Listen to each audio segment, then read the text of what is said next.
ප්‍රශ්න තිබ්බත් මොන හරි වේලක් හම්බ කරගෙන කනවා. තියෙන හැටියට පිරිමා ගන්නවා. හැබැයි රජයේ ආයතන මෙයාලට උදව් කරනවා වෙනුවට ඇවිල්ලා කරදර කරනවා ප්‍රශ්න කරනවා. බලන්න එයා ඒ දෙන්න එකිනෙකාට තියෙන ප්‍රේමය නොවෙන්න එයාලට survive වෙන්න බෑ. right? But where there is love there is survival. පැවතෙන්න පුළුවන්. වේලක් හරි කාලා වේලක් හරි කාලා ජීවත් වෙන්න පුළුවන් ප්‍රේමයක් තියෙන තැන. ඔය ඉස්සර එහෙම බලන්නකෝ ඉස්සර ගෙවල් වල ලංකාවේ පවා අම්මා කුස්සියේ රයිට් උයන වෙලාවට ඔක්කොම පොඩි උන් ටික වට වෙලා ඉඳ ගන්නවා බිම. ඉතින් අම්මා රොටියක් එහෙම හදලා එක රොටිය හදලා කෑලි වලට කඩලා හැමෝගෙම පිඟන් වලට දානවා. හරි ලස්සනයි. ඒ සම්බන්ධතා තිබ්බා. අද උන්ට මේ සල්ලි අරකයි මේකයි හැම එකම තියෙනවා. ගෙදර හැමෝම කෑම මේසෙකුත් තියෙනවා. එකට ඉඳගෙන කන්න බෑ මුන්ට. ඇයි? අද සම්බන්ධතා නැහැ. right? ඇතැම් දරුවෝ මට කතා කරලා කියනවා WhatsApp එකේ මට මෙහෙම ප්‍රශ්නයක් තියෙනවා. මට මේ ප්‍රශ්නය දෙමව්පියන්ට කියා ගන්න බෑ. ඇයි? ඕවා කොහෙන්ද පටන් ගන්න? කන තැනේ ඉඳන් පටන් ගන්න. දරුවා වෙනම කනවා, තාත්තා වෙනම කනවා, අම්මා වෙනම කනවා. වැඩක් නැහැ. කන තැනේ ඉඳන් සමගිය තියෙන්න ඕනේ. සමාදානය තියෙන්න ඕනේ. ඒ සම්බන්ධතාවය ඈත් වෙද්දී ප්‍රශ්න වැඩි වෙනවා. ප්‍රශ්න වලට මුහුණ දෙන්න පුළුවන් වෙන්නේ සම්බන්ධතාවය හරහා. දැන් මෙයාලට කොච්චර ප්‍රශ්න තිබ්බද? එයාලගේ සම්බන්ධතාවයේ ශක්තිමත් නිසා ඒව ප්‍රශ්න වුණේ නැහැ. දැන් හිතන්නකෝ මම යනවා ගෙදරට බඩු ටිකක් ගේන්න රයිට් මාකට් එකට.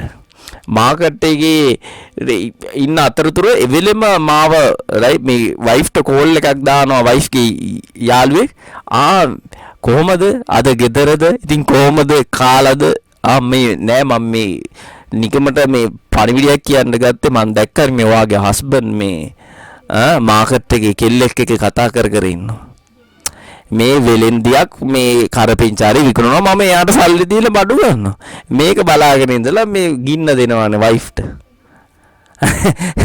ඉතින් අන්න ඒක හැබැයි ඒතකොට මායි වයිෆ් අතර මේ සම්බන්ධතාවයේ ශක්තිමත් නැත්තම් ඉවරයිනේ මේ ගෙදරට බඩු ගේන්න ගිහලා පෞල් ජීවිතෙත් ඉවරයි. ඉතින් අන්න ඉඳ මේ මොකද්ද මේ සරලව කියන්නේ සම්බන්ධතාවයේ ශක්තිමත් නම් ඕනම ප්‍රශ්නයක් දරන්න පුළුවන්. Their care and affection for one another. යාලා එකිනෙකා ගැන හොයලා බලා ගන්නවා. right? ඒ ප්‍රේමයක් තියෙනවා. ඉතින් ඒ සම්බන්ධතාවය නිසා යාලට අර සමාජයේ තියෙන අකාරුණික ස්වභාවය cruelty of society A දරිද්‍රතාවය child abandonment සමාජයේ මොන වගේ සමාජයක්ද? ළමයින් අනාථ කරලා දාලා යන සමාජයක්. ඒ මේකේ authority strict හරිම දරදඬු දුප්පතුන්ට කරදර පහර පිට පහරවල් ගන්න රාජ්‍ය ආයතන සංවිධාන තියෙන සමාජයක් මේක. හැබැයි ප්‍රශ්නයක්ම හැම ප්‍රශ්නයක්ම සාර්ථකව මුහුණ දෙනවා මෙන්න මේ විදිහට. මේ අහිකුන්ටකයා right මේ දරුවව හැම අනතුරකින්ම හැම උපද්‍රවයකින්ම බේරගෙන යාට හැම සැප පහසුකමක්ම පුළුවන් ප්‍රමාණයට හැම කම්ෆර්ට් එකක්ම දෙනවා.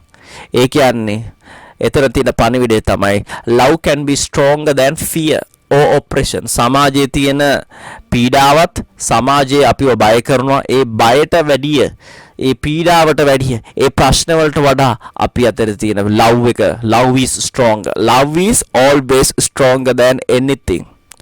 ප්‍රේමය සියල්ලම දරයි. right?